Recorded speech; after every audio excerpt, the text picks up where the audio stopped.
এবারে রূপমদের ঘরের ওইদিকে যাওয়া হবে।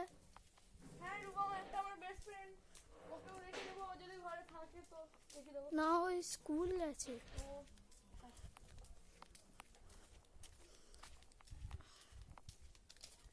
এরা আবার এখানে এসে বসেছে। মা,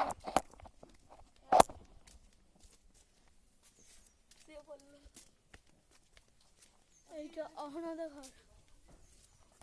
এইটা অনেক বছরের পুরনো ঘর। এটা আপনাদেরকে এখন দেখানো হয়নি, একটু পরে দেখানো হবে।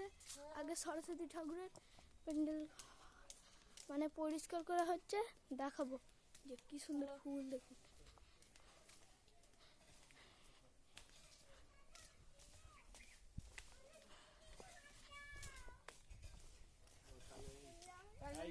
এই দেখ, কালকে জল তুলে দুজনাই দেখ না, পরিষ্কার করা হচ্ছে। হ্যাঁ এই যে হবে প্যান্ডেল। আমাদের কৌশিক দাদু। Hi guys, how are you? Ahana,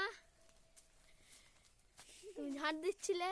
আমাদের ক্রিসমাস ফিস্টের সময় একে দেখেছিলাম, আপনাদের একবার গেস করে দেখবেন। সরস্বতী পূজার প্যান্ডেল করবে, এরা খুব বড় বড়। সরস্বতী পুজোর প্যান্ডেল করা হচ্ছে, এখানে মা বসবেন। আর এখানটায় মানে ভালোই আগের চেয়ে বড়, আগের চেয়ে বড় হয়েছে। এই ধারটা পিলারগুলো একটু নিচে চল এখান থেকে একটু উঠে আসবে, নাহলে কি আজকে অবস্থা আমরা হচ্ছে। কেদারপুর সুন্দর মাছ তোমাদেরকে দেখাবো, ফুল ফুল সব দেখাবো।